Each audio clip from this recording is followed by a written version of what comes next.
Ito po ang kanilang lunch today. Kailangan kumain ng gulay para strong ang babies. Very good. Magkasa yung self, Daddy. Ang hindi kumain ng gulay, matamlay. So yummy. Let's see everything. So, ayan na nga, nag-enjoy naman si Talia sa kanyang ulam. Ngayong araw na to, ang palaya na may itlog. So, ngayon guys, maraming nagtatanong at nagsasabi, nagko-comment at nag-PPM, bakit raw ang mga anak ko ay magaling kumain ng gulay? Ano raw ang kanilang sikreto? So, ito po ang aking kasagutan. Unang-una guys, syempre tayong mga mami, tayo ang boss sa ating tahanan. Lalong-lalo na po sa ating hapagkainan. Dahil sa atin po nakasalalay ang ating ihahain at kakainin ng ating mga anak. So, tayong mga mami, kung ano yung ating iluluto or lulutuing ulam, dapat yun ang kakainin ng ating mga anak. Lalong-lalo na po mga bata pa po ang ating mga anak, mga kids, dapat tuturuan at ititrain po talaga natin na kumain ng mga gulay. Dahil po ang aking mga anak guys ay baby pa lang po yan. Sinanay ko na silang kumain ng gulay. Lalong-lalo na po si Tyler, ang aking first baby.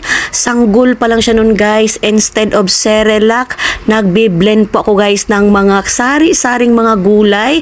Lalong-lalo na po ang malunggay at kalabasa. Kaya naman hanggang lumaki po ang aking mga anak, lalo na si Tyler, ay kumakain po talaga siya ng gulay at hindi po namimili ng ulam. Dahil kung ano yung aking inihain sa lamesa, yun din po ang kanilang kakainin. Kaya nasa atin po talagang mga magulang, nanay, kung ano yung ating inihain sa hapagkainan. Dahil palagi kong sinasabi sa aking mga anak guys, bawal mamili ng ulam.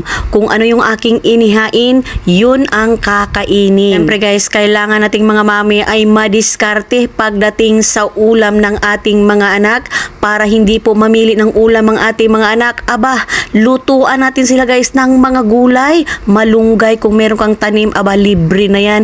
Konting sahog lang yan, ulam na.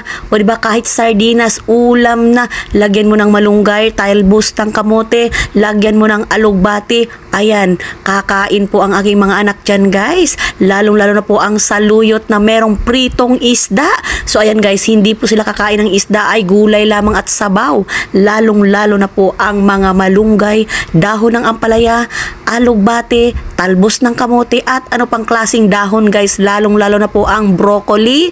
Ayan, chop suey, paborito po talaga ng mga anak ko yan. At sila pa po ang nagre-request kung ano yung gustong gulay nilang kakainin. Aba, ang mami, mabilisang namang naghanap sa palengke para makabili ng gusto nilang ulam. So, ganun lang po si mami guys. At sometimes naman, nagluluto rin ako ng hotdog at itlog.